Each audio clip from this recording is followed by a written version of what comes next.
देवेंद्र फडणवीस यांनी महाराष्ट्राची वाट लावली आहे. संजय राऊत. गिरीश महाजन काल बदलापूरला गेले होते आणि बदलापूरच्या जनतेनं गिरीश महाजन यांना जे काही प्रश्न विचारले त्यांची उत्तरं ते देऊ शकले नाहीत. मंत्री असले तरी जनतेच्या रोषाला किंवा जनतेशी सामना करू शकले नाहीत. जेवढा सामना करता येत नाही तेवढा विरोधकांचा हात आहे, विरोधकांचं कारस्थान आहे. विरोधक राजकीय पोळी शेकतायत अशा प्रकारचे आरोप करायचे त्याला काहीच अर्थ नाही. तुम्ही मंत्री सरकार आहात. तुमच्या राज्यामध्ये जर महिलांवर अत्याचार वाढलेत, लहान मुलींवर बलात्कार होत आहेत, तर तुम्ही जबाबदारी घेऊन त्याग केला पाहिजे सत्तेचा.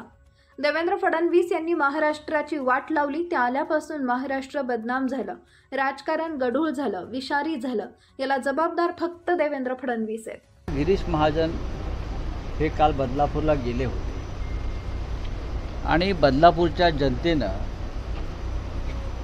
गिरीश महाजन यांना जे प्रश्न विचारले त्याची उत्तर ते देऊ शकले. मंत्री असले किंवा सत्ताधारी असले तरी काल जनतेच्या रोषाला किंवा संतापाचा सामना ते करू शकले नाही.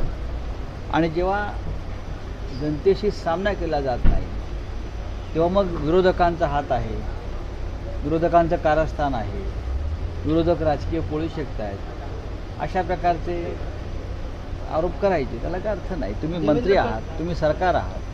तुमच्या राज्यामध्ये जर महिलांवर अत्याचार वाढले असतील, लहान मुलींवर बलात्कार होत असतील, तर तुम्ही जबाबदारी घेऊन त्याग केला पाहिजे सत्तेचा. तुमच्याकडे काहीच राहिलं नाही, फक्त देवेंद्र फडणवीस यांच्यावर टीका करायची, राजीनाम्याची मागणी करायची. कारण देवेंद्र फडणवीस यांनी महाराष्ट्राची वाट लावली. बोला, देवेंद्र फडणवीस आल्यापासून महाराष्ट्र बदनाम झाला, महाराष्ट्राची वाट लागली, महाराष्ट्राचं राजकारण गढूळ झालं, विषारी झालं.